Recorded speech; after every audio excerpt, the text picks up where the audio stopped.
All right, all right. Good morning, good evening, good afternoon, ladies and gentlemen, citizens of YouTube. This is Pastor Dow. I'm here for a moment because I want to talk to you about the subject of Ahab and Jezebel, or Jezebel and Ahab. Now, it's no secret to many of us who are in the faith. We understand exactly who both of these characters are, and we understand the characteristics of both of these people. Ahab being the man, Jezebel being the woman. But this is what I want to say. I want to say this because, look at the devil. The devil is a liar. Let me give you an example. All right. Let's just say, hypothetical situation. You have a woman that is struggling at home.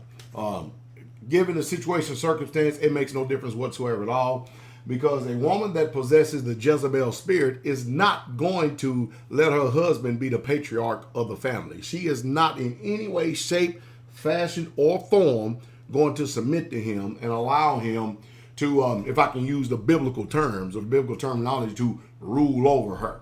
Now, she may have a soft form of submission to where it may look like, with the window dressing, that she is submissive and stuff. But the truth is, you'll find out, Ahab, or you'll find out if you're a man, or if you are the patriarch of your home or not, is when you start making demands and putting your foot down and see if you really truly are the king of your castle. But what happened is that you have these other spirits that are Jezebel in nature.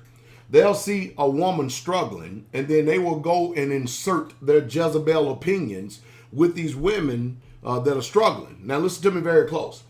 Women that are Jezebelic in nature, who are already ruling their homes, it's utterly amazing, because it's nothing but a destructive spirit. Because if they're going to go and counsel a woman that is in rebellion or that is suffering from some type of weakness, rather than submitting to her husband and strengthening her husband and getting behind her husband, what's going to happen is these Jezebels going to give the wrong information to the women that are struggling. And then the women that are struggling are going to pay more attention to the Jezebel that is in their ear rather than their husband who loves them.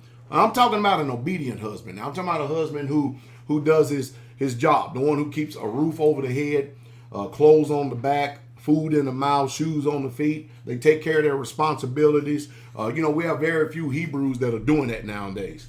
So what happened is that these Jezebel women who are controlling their homes and have Ahabs for husbands, these shell of a men, these spineless cockroaches, these men who have no authority at home, and they better not rise up against that wife. They better not, because she will put him in a doghouse.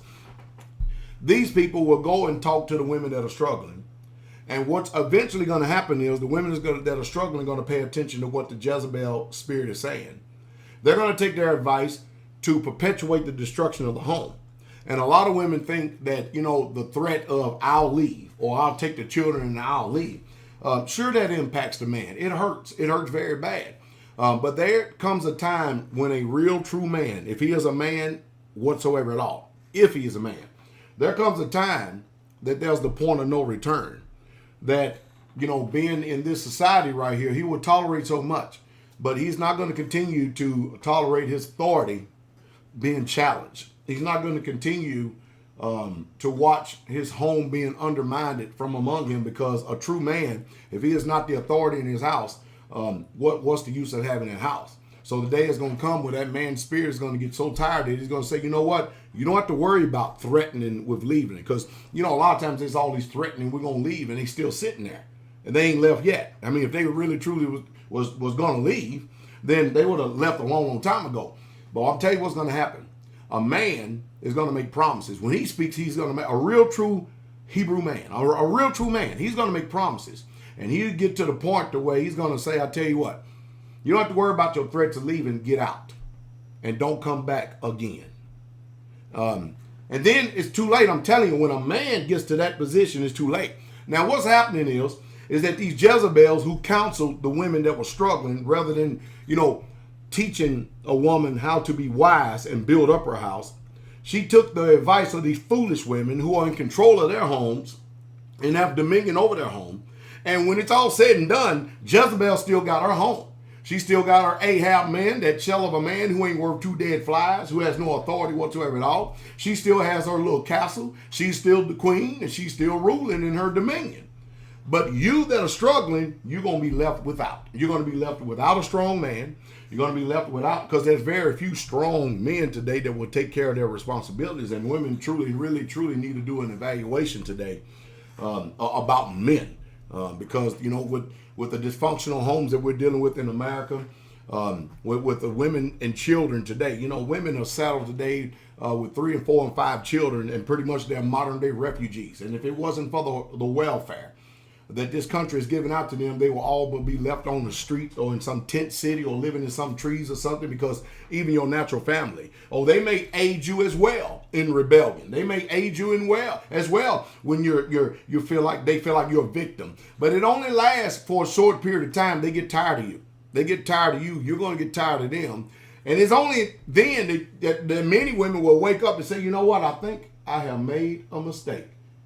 But I'm telling you right now, coming from a man's viewpoint and perspective, you may have made that mistake and you have had many, many opportunities.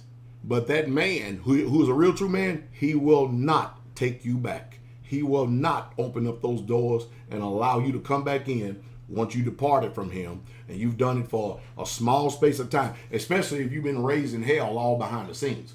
A real true man will not tolerate that kind of behavior in his home, because he is the head of his house. He is the king in that castle, and he's not being treated like one. He's being undermined, he's being despised, disrespected. And the children, the poor children, they're sitting there watching these women plant these type of attitudes, and they're wondering, is this the way it's supposed to be? Is this the way it's supposed to be? I said all that to say this, that you women that are struggling out there, you're going to be left alone. Jezebel, who gave you all the counsel that you decide to listen to, rather than going to the beautiful daughters of Zion, who homes are in peace, and they're living in peace, and they're dwelling in peace, and they have fruit that you can evidently see, you can eat from. You're going to be left without. The man's not going to want you anymore. Jezebel's still going to have her castle. She's still going to be sitting on her throne of righteousness, giving advice to all the disgruntled women that are falling apart. And I hate to even tell you what may even happen to many of you out there. But, you know, once you are into these spirits right here, there's no amount of counsel. There's no amount of truth. There's no amount of nothing. When you are full of demons, full of devils, there is nothing nobody can say to restore you, because there is a time that and a point that you'll head over to a point of no return, to where nothing will convince you. But I'll tell you what, one thing about the devil, and look at the devil, he is a liar. He always leads people on the path of destruction, and he has his uncanny ability to always put people in place, in your place, especially when you're disobedient, or you're rebellious, you're stubborn, or you're stiff-necked. You know, here at the assembly where I'm at, I'm a pastor. You know, anybody who has any of these type of struggles, they have myself and Sister Carol that they can come to, and but you know, people choose not to do that. So therefore, you will eat the fruit of your own way, because you know, I would take advice from those homes that are very functional, and it's on a biblical structure where the man is the head, the woman is submitted to the man. And she is a helpmeet, because the Bible says it takes a wise woman to build her house, but a foolish woman will pluck it down with her hands. And we're watching homes literally being destroyed today, simply because of emotions that we cannot control, feelings we cannot control. And the truth is, many of us, we carry these Bibles, but we're not going to live at it. We don't even believe a word that it says. And since you don't believe a word that it says, and you choose to function after the law of your own mind and place your law above this word right here, you're going to eat the fruit of your own ways. I hope I said something to stimulate thought, to maybe give you something to consider. Like I said before, I want to leave you with this. Jezebel is fine. She still has her rules. She still has her castle. Even the advice that she's giving you to help strengthen your hand in rebellion, she's still going to be sitting back, smiling, jeering, ruling, because she got Ahab under subjection, under her authority. But you are going to be left without. And those children are going to be modern day refugees. And with the way this economy is going today, who's to say that the United States of America is going to continue to keep on providing government assistance to all these dysfunctional homes when we clearly see out in California that they'll take fire hoses and mow down people's tents because people no longer have, because of the housing debacle, a home to stay at no more. The jobs are gone. The country is turned into a third world country, like I told you 17 years ago that it would. And I'm watching the decline right before our very eyes. I hope and pray. That's all I can do. I hope and pray that you can get it. You need to be careful who you keep company with and who you listen to. And that's the truth. And that's the truth straightway.